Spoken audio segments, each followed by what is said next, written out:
The black magicians have their mysticism, and they always firmly believe that they walk on the good path. No black magician believes that he walks on the evil path.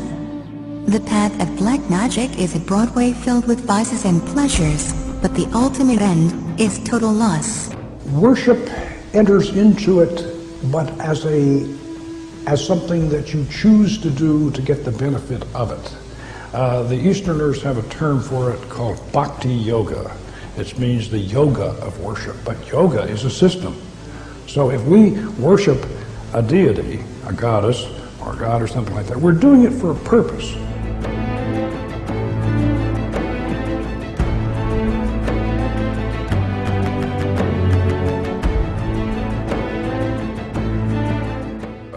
The Lemegeton and the Greater Key of Solomon, these handbooks of magic were attributed to Solomon for two reasons.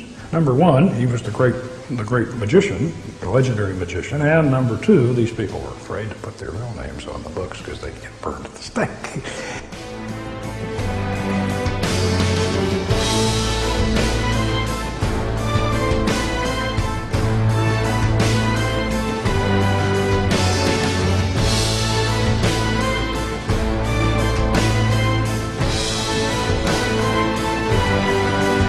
Solomon is, of course, originally the king of Israel in the book of Kings in the Bible. And he lived around 800 BC, and he was the great king who built Solomon's temple. So now from his legend, if you will, arises the Masonic fraternity, and also arises the legend of Solomon the great magician. He supposedly mastered the demons and the spirits and as the Arabians say, the jinn. I didn't bother to do a closing pentagram or to close the circle or to banish the spirit or anything like that. So we just left. And then 3 hours later, she grabbed me out of a sound sleep and sunk her fingernails into me and woke me up, and she was staring up at the ceiling, and she said, "There he is." And I had to drag her back into the circle, and we had to exorcise that spirit. Magical rituals weren't only prominent in Babylon, or later in the Kingdom of Judah. It was also very much part of ancient Egypt, and was also part of their religious practices. Ancient Egyptian religion was a complex system of beliefs and rituals which was integral to ancient Egyptian society. It centered on the Egyptians' interaction with a multitude of deities who were believed to be present in and in control of the forces and elements of nature.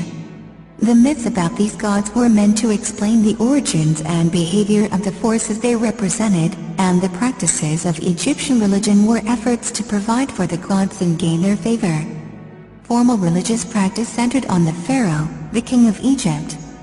Although he was a human, the pharaoh was believed to possess a divine power, and was considered a god by virtue of his kingship. He acted as the intermediary between his people and the gods, and was obligated to sustain the gods through rituals and offerings so that they could maintain order in the universe. Therefore, the state dedicated enormous resources to the performance of these rituals and to the construction of the temples where they were carried out. Individuals could also interact with the gods for their own purposes, appealing for their help through prayer or compelling them to act through magic.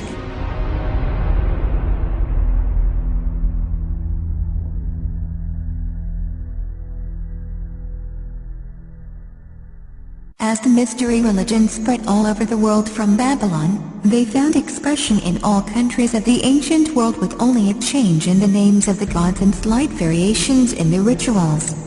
While the mystery religions were practiced in all of the countries of the ancient world, it was in Egypt where centuries of devotion developed them to their highest degree.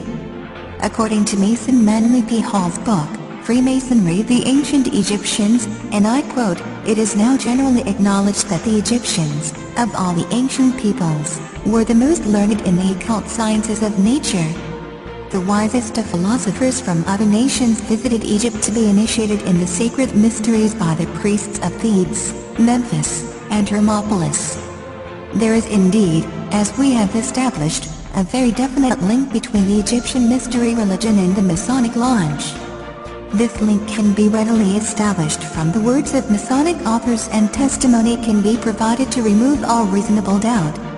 In the book, The Meaning of Masonry, by past Provincial Grand Registrar W.L. Wilmshurst, we find the statement, and I quote, "I am acquainted, for instance, with an Egyptian ceremonial system, some 5,000 years old, which taught precisely the same things as Masonry does." In the book, Freemasonry: Its Hidden Meaning, by George H. Steinmetz, we find the statement, and I quote, "Regardless of the origin of the modern lodge, or the name Freemason, we can, after freeing the symbolism of modern adaptations, discern in Freemasonry the outline of the teachings of the ancient mysteries of Egypt." In the same book, Mr. Steinmetz makes the statement connecting Freemasonry and the Egyptian mysteries. And I quote, "If the symbols can be consistently interpreted in this manner, throughout the 3 degrees we have confirmed Freemasonry to be the reincarnation of the ancient mysteries of Egypt." 33-degree Mason Manly P. Ho relates the efforts of early Masonic historians to link Hiram Abiff to the Egyptian mystery religion. Early Masonic historians such as Albert Mackey, Robert Fregould and Albert Pike were of a single purpose in their efforts to establish a definite correspondence between the Hiramic legend of Freemasonry and the Osiris myth as expounded in the initiatory rituals of the Egyptians. From the Lost Keys of Freemasonry by 33rd degree Manly P. Ho, man is a god in the making, and as in the mystic myths of Egypt on the potter's wheel he is being molded.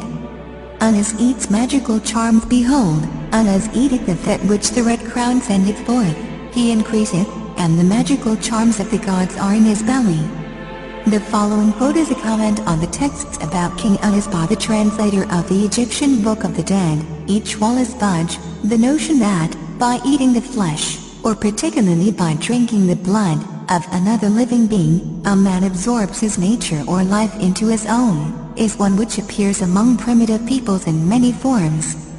It is indeed an accurate assessment that these murders in the Unas texts were performed in a ritual and religious manner for the purpose of obtaining the life force or energy force of the victim. Not only was this the purpose of these ancient Egyptian texts, but it is also the purpose behind modern Satanism. This common underlying purpose can be seen by comparing these texts and their assessment with the words of Master Satanist, a 33rd degree Scottish Rite Grand Master, and a 97th degree the Rite of Memphis, of Aleister Crowley. He writes, and I quote, "The blood is the life." This simple statement is explained by the Hindus by saying that the blood is the principal vehicle of vital prana. It was the theory of the ancient magicians, that any living being is a storehouse of energy varying in quantity according to the size and health of the animal, and in quality according to its mental and moral character. At the death of the animal this energy is liberated suddenly. For magical purposes the animal should therefore be killed within the circle, or the triangle, as the case may be, so that its energy cannot escape. An animal should be selected whose nature accords with that of the ceremony. For the highest spiritual working one must accordingly choose that victim which contains the greatest and purest force. A male child of perfect innocence and high intelligence is the most satisfactory and suitable victim. Those magicians who object to the use of blood have endeavored to replace it with incense. But the bloody sacrifice, though more dangerous, is more efficacious. And for nearly all purposes human sacrifice is the best. Here is an undercover footage of a goat being sacrificed inside a pentagram, in a Masonic lodge in Turkey, for a high degree initiation.